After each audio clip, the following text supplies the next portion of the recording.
their midst. While to discuss this initiative, we are joined in studio by Giovanni Mattera and Juanita Mathomes, who both represent Touch a Life organization. Welcome to SABC News. Thank you so much for having us. All right. Juanita, let me start with you. Quickly take us through the work that Touch a Life organization does.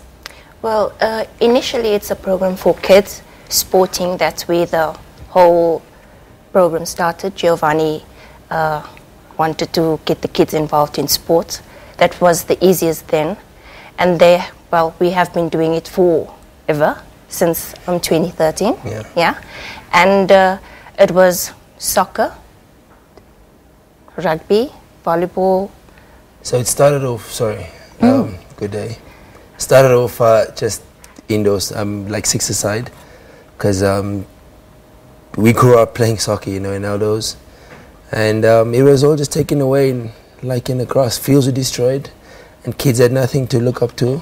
And we decided, let's just have these activities, for kids. And started off quite small, like 10, 20 teams. Just about 2011, I think. Mm-hmm. All right. And how we have a great attendance. Okay.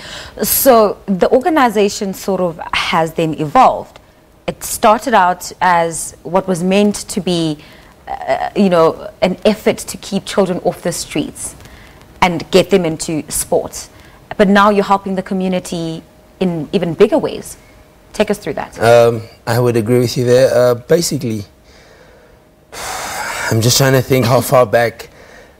We're reaching numbers of like 1,800 people now, communities supporting us, kids especially. And we have good sponsorships.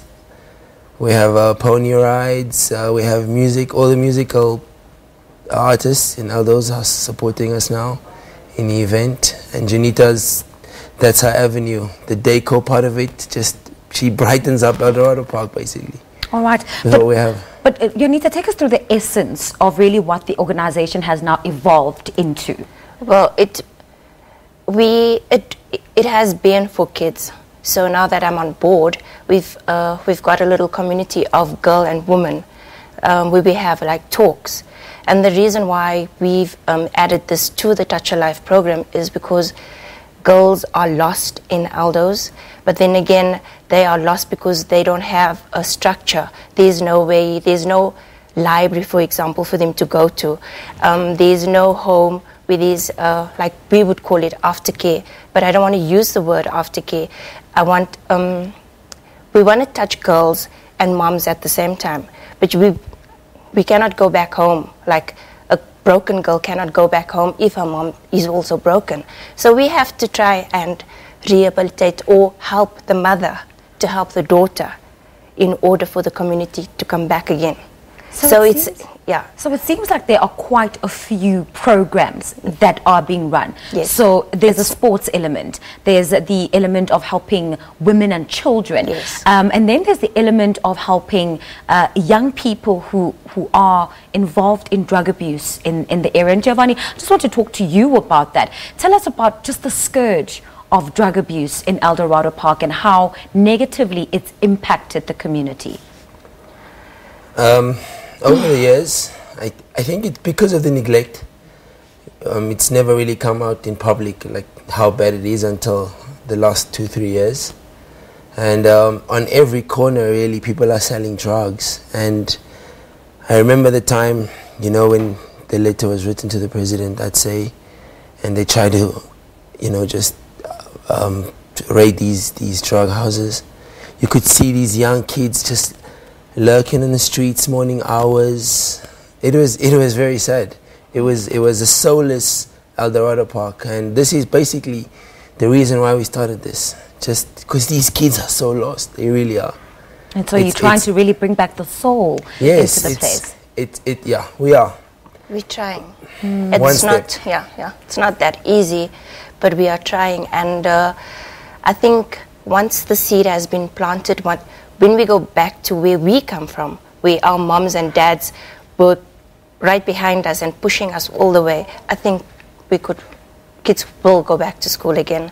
Girls won't be on the street again.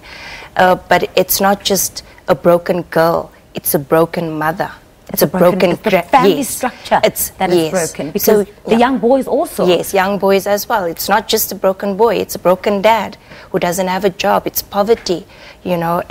School is not important anymore to our children in Aldos. So we need to bring that back. Get them into reading, you know, get them off the street, but not just sports or music, you know. We need to keep them busy all the time, and that's what we're trying to create. And have the programs received positive responses from the community itself? Yes. Yes. I think we've reached a point where people know what's happening. So we've changed the June 16 of 1976 to a positive youth day now. You know, we don't want to be remembered for what happened then. And the community knows June 16 is about sports and activity, and they respond to it well. We actually, people call us and say, are you having your event this year? And it's that kind of response now. All right. Thank you very much, guys. Thank you so much for making the time to come through here on SABC News and just telling us about the great work that you are doing in the community of Aldo as well. That was Giovanni Mattera and Juanita Mathomes, both representatives from a Touch a Life organization. All right, we now cross straight to the, well, take a quick ad break rather. Then we'll come back with more news here on SABC News. Stay with us.